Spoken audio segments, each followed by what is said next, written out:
My name is Cass, and this is my first DIY van build in my 2019 Ram ProMaster.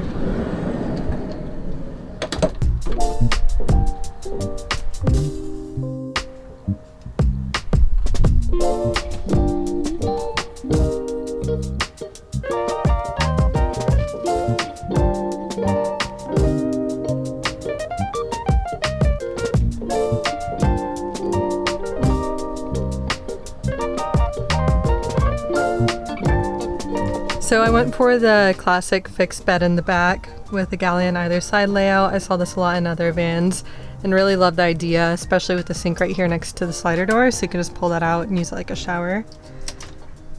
And then the fixed bed is nice because of all the storage space that you can access through the rear. And then I just did upper cabs on either side. I was really lazy when I built these. Building the cabinets was the hardest part for me in this entire build. So I just opted for two long cabinets, upper cabs on either side. So I was really lazy, literally just did two long doors for each of them. And then I have a shorter galley on this side. And then my bench, which hides my fridge and Johnny's litter box. This is my under sink storage. I got some plastic containers to help keep me organized, and yet it's still pretty messy down here. I got this brush when I first moved into the van. This is maybe the first thing I bought for the van, and is one of my favorite purchases because I'd go to the beach all the time and it just gets messy walking in and out of your house and going outdoors. So silly, but maybe my favorite van purchase.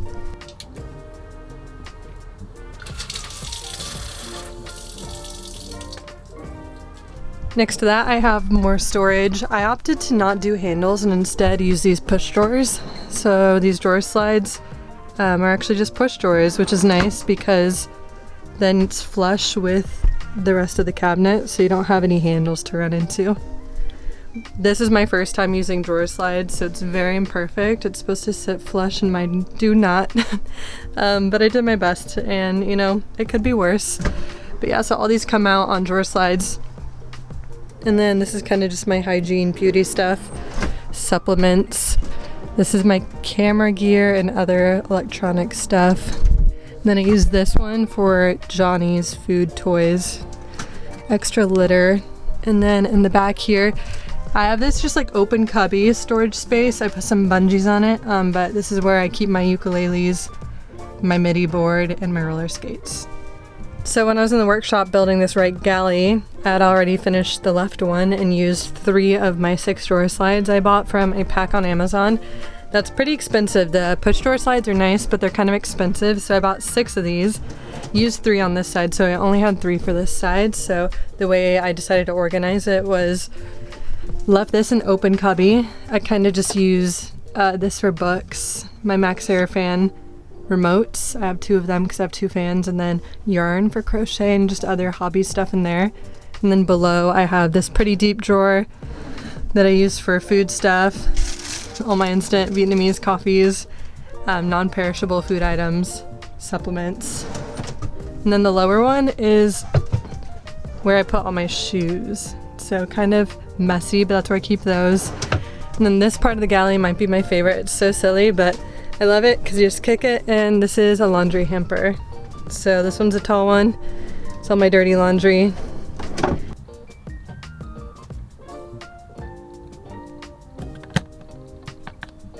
These are my upper cabs. These were the first cabinets I've ever built, so they were very imperfect if you look closely, but they're functional. They hold my clothes, and that's why I made them. So I have these on RV locks as well. I try to use these storage cubes to kind of stay organized, but sometimes it can get a little messy.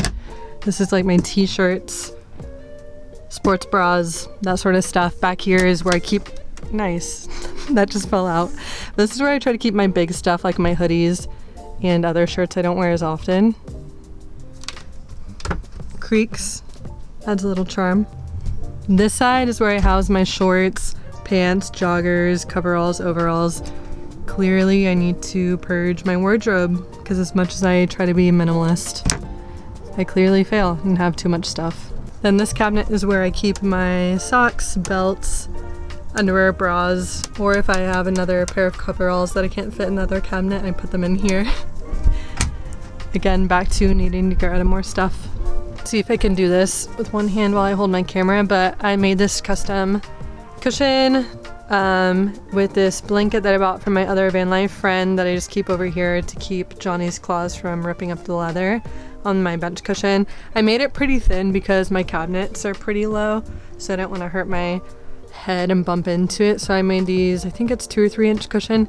So it's kind of a thin guy, but there's a lid and then it opens up, and this is my fridge, Johnny's litter box, and I cut a hole in the side of the bench that's kind of hidden. Second to the brush, actually before the brush, I bought this curtain from Walmart, blackout curtain for privacy. I think the biggest learning curve in van life as a single female at the time was paranoia that people would look into the van and see me. So that always stressed me out. Security always stressed me out. Privacy always made me nervous. So I bought this blackout curtain. I think this was actually the first thing I'd ever bought for the van. And then I got this janky curtain rod that I just shoved up inside the van cavities that were already there, so I don't have to screw into the van. So nice slant, but it's done the job. It's worked for me. Keeps all the light blocked and keeps your privacy, so served its purpose. And then behind that is where I shove a bunch of stuff in this headliner shelf.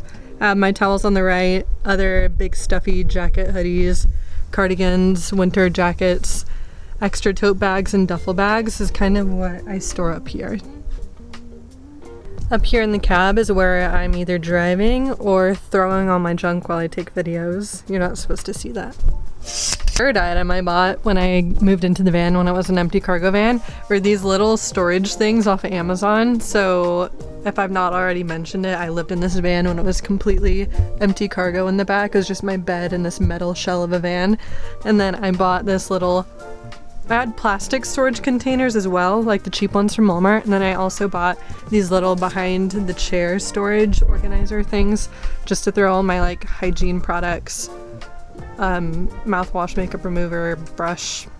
This is a JBL speaker my buddy Abe gave me. Love this thing as well. But yeah, I just threw a bunch of random stuff in there. Pens, ink, Palo Santo. I thought I was gonna burn Palo Santo in here, but not a good idea to light fires in the van. I don't know if other people would really stress about this, but it stresses me out. Originally, my intention was to build a bookshelf above my head, which is kind of how I was going to clean up this transition of ceiling to wall. So I originally wanted to have a little bookshelf right here, but then I would start, as soon as I built my bed, I would start sitting up against the wall in bed, playing my guitar or journaling or whatever, and I loved being able to sit flush against the wall, so I opted not to do the shelf after all, and it's just a flat wall, which aesthetically doesn't look the coolest ever, but I think a bookshelf would look really cute, but functionality wise I just wanted to keep it flat for my back. Then this bed is about a full-size bed. I cut it down to kind of fit better in this space, but it's about 54 inches I think, so I think it's about a full-size bed.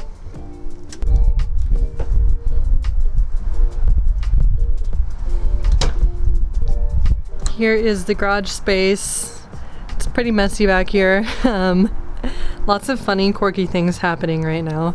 First, I built my bed without having had Johnny. So after I got Johnny, I had to build this little, like I had to scribe out this piece of wood so that when the door was closed, Johnny couldn't slip past the mattress.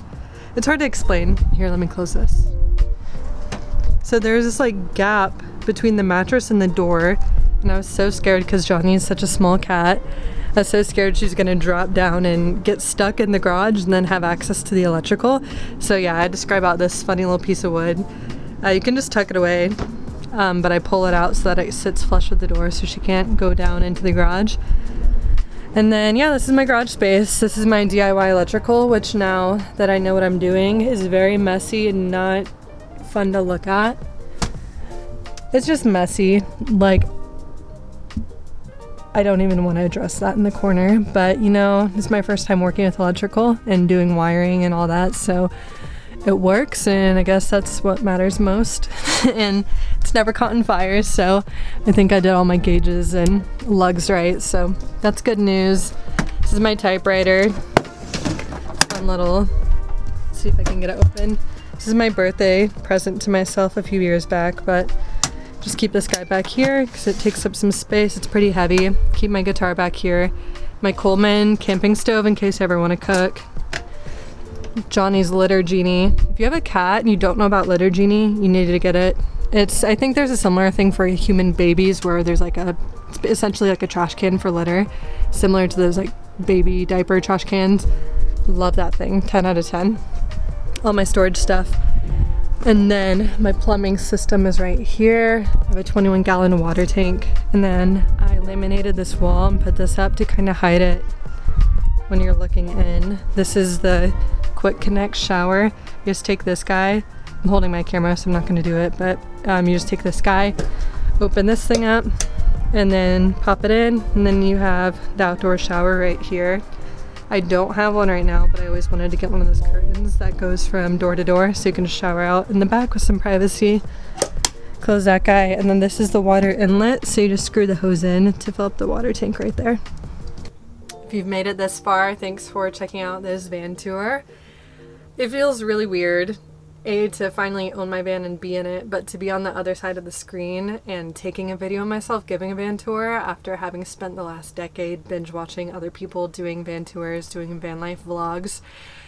It feels so weird because I had spent so many hours going down rabbit holes on YouTube just being obsessed with the idea of it, and to be on the other side now and to have it is so special. And so I'm really honored to have this opportunity and just really grateful for it, and would say if anybody watching this is considering doing van life but you don't think it's within your reach, I would say just go for it. Try to figure out whatever you view as your hurdles, like whatever those things are. For me, it was, at the time I was a single woman. I'd never picked up a power tool in my life, and I had no savings to my name, so I just did not think, despite wanting it so bad, that it was in my cards in this lifetime.